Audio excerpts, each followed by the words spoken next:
नमस्कार, मी अक्षय दावडीकर. Hotel restaurant cafe चालू करण्याचं स्वप्न हे प्रत्येकाचं असतं. बरेच लोक IT आणि इतर क्षेत्रामध्ये काम करत असताना सुद्धा माझं स्वतःचं हॉटेल रेस्टॉरंट कॅफे असावं असं स्वप्न बऱ्याच लोकांनी पाहिलेले असतं. आता ह्या क्षेत्रामध्ये काय होतं की लोक मोठ्या प्रमाणामध्ये उतरतात, परंतु एक चूक मात्र सरस करताना आढळतात.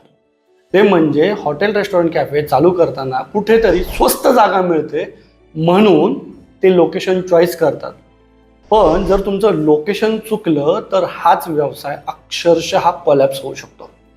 त्याचं कारण असं आहे की जिथे गर्दीचं ठिकाण आहे तिथे जर आपण हॉटेल रेस्टॉरंट कॅफे चालू केला तर आपला प्रॉफिटेबिलिटी वाढण्याचा चान्स जास्त असतो. पण नॉर्मली लोक काय विचार करतात की स्वस्त जागा मिळतेय म्हणून ते चालू करतात आणि तिथेच फसगत होते. आता ज्यावेळेस हॉटेल रेस्टॉरंट कॅफे एखादा तरुण चालू करतो त्याच्या बरोबर त्याची स्वप्न जोडलेली असतात.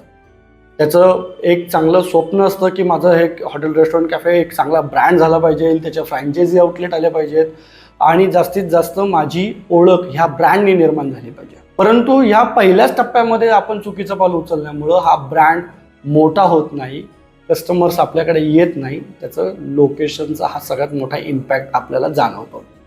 मग लोकेशन आपल्याला जर हा मोठा इम्पॅक्ट करतो तर मग लोकेशन आपण शोधायचं कसं? लोकेशन पाहताना जरी तुम्हाला रेंट थोडाफार प्रमाणात जास्त असला तरी तो गर्दीच्या ठिकाणी असला पाहिजे. त्याचं कारण असं आहे की हॉटेल रेस्टॉरंट कॅफेमध्ये लोक येताना बऱ्याचदा सोयीचं हॉटेल रेस्टॉरंट कॅफेला प्रिफर करतात. म्हणजे काय, तर जेवढं हॉटेल रेस्टॉरंट कॅफे जवळ आहे तेवढं लोक त्याला प्रिफर करतात. आता तुम्ही जर त्या लांब हॉटेल रेस्टॉरंट कॅफे जर चालू केलं तर लोक तुमच्याकडे यायला कंटाळा करतील. दुसरी गोष्ट, हॉटेल रेस्टॉरंट कॅफे चालू करत असताना लोकेशन जरी उत्तम असलं तरी सुद्धा भरमसाठ इन्व्हेस्टमेंट करण्याची आवश्यकता नाही. थोडं ट्रायल पिरियड घ्या, बेसिक इक्विपमेंट घ्या, बेसिक सेटअप करा आणि हॉटेल रेस्टॉरंट चालू करा. त्याचं कारण काय की मोठी इन्व्हेस्टमेंट केली म्हणजे मोठा प्रॉफिट होईल ह्याची कुठेही शाश्वती नाही. जर तुम्ही तुमची सुरुवात छोट्या स्वरूपात जरी केली तरी सुद्धा उद्या जर तुमच्या लक्षात आलं की हा बिझनेस करत असताना मला हा आणखीन एक्सपांड करायचा आहे, मला प्रॉफिट चांगला होत आहे, तर तुम्ही हेवी इन्व्हेस्टमेंट करायला पाहिजे. तिसरी गोष्ट सगळ्यात महत्त्वाची म्हणजे हा बिझनेसमध्ये उतरताना तुम्ही बऱ्याचदा उत्साहीपणा त्याच्यामध्ये असतो. बरेच उत्साही स्वरूपामध्ये हॉटेल रेस्टॉरंट कॅफेमध्ये लोक याच्यामध्ये उतरतात. पण 6-7 महिन्यानंतर ज्यावेळेस आपण हॉटेल रेस्टॉरंट चालवतो त्यावेळेस त्यांच्या लक्षात येतं की हा माझ्या एक्सपर्टीजचा व्यवसाय नाही आहे आणि कालांतरानं तेच हॉटेल रेस्टॉरंट कॅफे बंद होतं. तो त्यावेळेस सुद्धा ह्याची मदत होती की जर तुम्ही हेवी इन्व्हेस्टमेंट केली तर कदाचित तुम्ही कुणाकडून तरी पैसे घेतलेले असतील, तुमच्या फॅमिली मेंबर्सकडून घेतले असतील किंवा कुठून तरी कर्ज घेतलेलं असेल. आणि ज्यावेळेस तुम्हाला ह्याच्या हॉटेल रेस्टॉरंट कॅफेमधून ज्यावेळेस बाहेर पडायचं असतं त्यावेळेस तुम्हाला इझी एक्झिट घेता येत नाही, कारण तुमच्या डोक्यावर डोंगर असतो.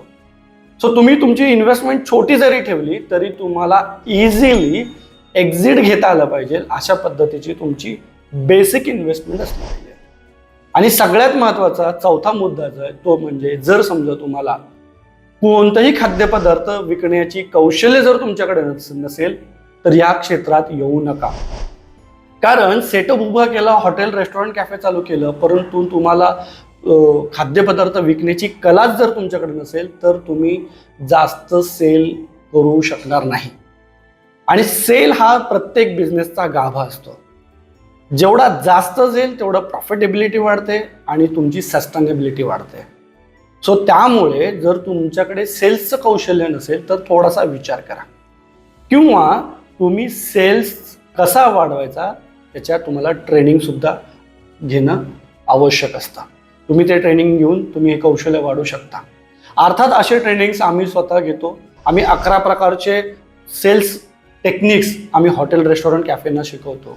जर कोणी इंटरेस्टेड असेल तर ते आमच्यासोबत येऊ शकतात. पण हॉटेल रेस्टॉरंट चालू करत असताना तुमच्याकडे विक्री कौशल्य असणं हे महत्त्वाचं आहे. अशाच व्हिडिओसाठी तुम्ही लाईक करा, सबस्क्राईब करा. तुम्ही जर यूट्यूबवर असाल तर तुम्ही सबस्क्राईब करा. तुम्ही हा व्हिडिओ जर इंस्टाग्रामवर पाहत असाल तर फॉलो करा आणि आमच्यासोबत जोडले राहा, कारण अशाच फूड इंडस्ट्रीच्या टिप्स आम्ही तुमच्याबरोबर शेअर करणार आहोत. धन्यवाद.